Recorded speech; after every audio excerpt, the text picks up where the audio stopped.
Dale, thank you very much for speaking to us at talkSPORT outside Wembley, speaking ahead of Green Football Weekend, which is going to happen in the first weekend of February. So can you tell our listeners a little bit more about what Green Football Weekend is and how they can get involved?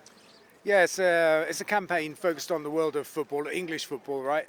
Top 4 leagues of English football have all signed up, every club, and it's about reaching the fans of football and telling them about the climate crisis, what they can do about it. The theme of this year's campaign is food, and we want to show fans that actually it's really easy to make big changes. Just eat less animals, eat more plants, and we can actually help stop the climate crisis. And how important is it that football as a whole takes a role and plays a role in helping to tackle climate change and the climate crisis? Yeah, I'd say it's like really important.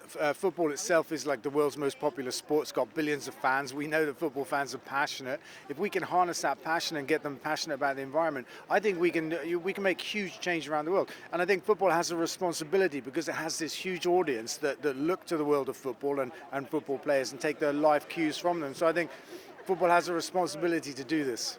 And you mentioned football having a responsibility there, which leads you on quite nicely, because when you look at the amount of Premier League teams that are taking flights to matches in the UK up and down the country, does that need to be looked at and do the football calendars or how teams are travelling and fans are travelling to matches as well? Yeah, I think fan travel is not such a big deal for me because, people go to work every day. A football game away is once every 2 weeks. And so fan travel, you've got to say it's not the biggest problem that we face. But I think when Premier League teams fly for 20 minutes to get to a game when they really don't need to, that sends a bad signal. And that's the problem, actually, because we need to fly less. We know that. And to fly for 20 minutes for convenience is not really acceptable.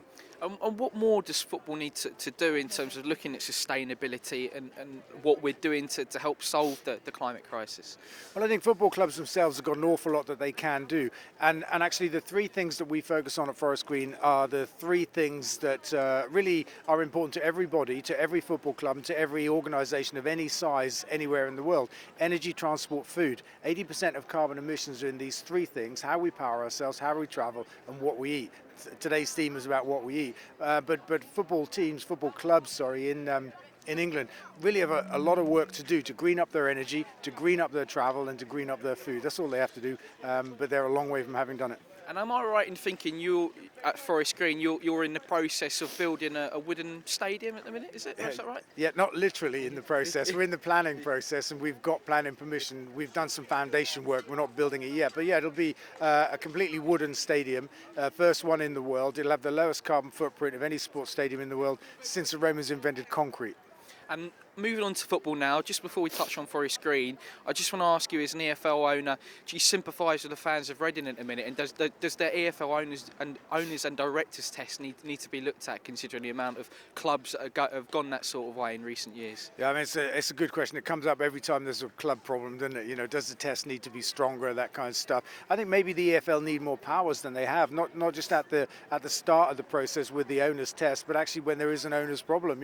What power have the EFL got except to impose fines that probably just make it harder for the club to survive? I have a lot of sympathy for the fans of Reading, for sure, and the people that own it just need to move on, really, don't they? Because they don't seem either committed or able to make the club work. And on Forest Green, it's been a tough season for you guys at the minute. Have you managed to put your finger on why things haven't gone the way you would have liked them to this season yet? I wish I had. And, it all started with our promotion to League One 2 seasons ago, and we lost our head coach, our director of football, our 3 best players in that summer. And I think ultimately it's probably down to one word: recruitment. I think we didn't get the right coach, we didn't get the right players, and, we've... The thing is, once that downward momentum starts, and you start thinking, well, I've got to replace this, I've got to replace that. I think last January we changed too much. This January we're trying to change less. We haven't found it yet, but we hope to find it soon. You've got Deeney in charge at the minute.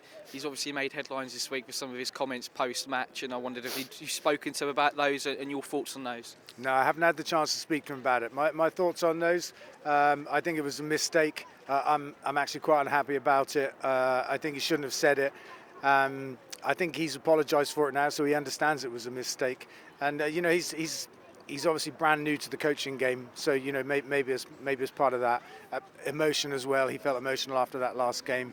But it was just not the right thing to do for the club or for the players. But can you understand some of his frustrations of what he's seen on the pitch this season? Yeah, I think we all have frustrations, right? As fans of Forest Green, staff of Forest Green, everybody around the club has frustrations. But no, it doesn't justify that. No, it doesn't. He's talked about potentially bringing in people like Jermaine, Defoe and John Terry to help with sessions. Is that something you're behind? Yeah, absolutely. If they want to come in and give our boys a bit of training, that'd be great. And it brings a bit of kind of magic dust with it, a bit of sparkle as well, doesn't it? Which give the players a lift. I mean, if they're going to come in, that'd be great. And lastly, are you confident Troy is the man that's going to help keep you up this year? What's the hopes for the rest of the season?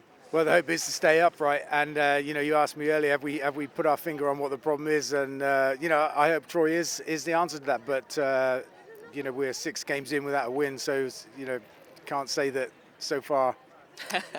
That's the case, right? We can't see that. Yeah, thanks so much, Dale. Appreciate that, and hopefully wish you the best for the rest of the season. Yeah, thank you. Cheers.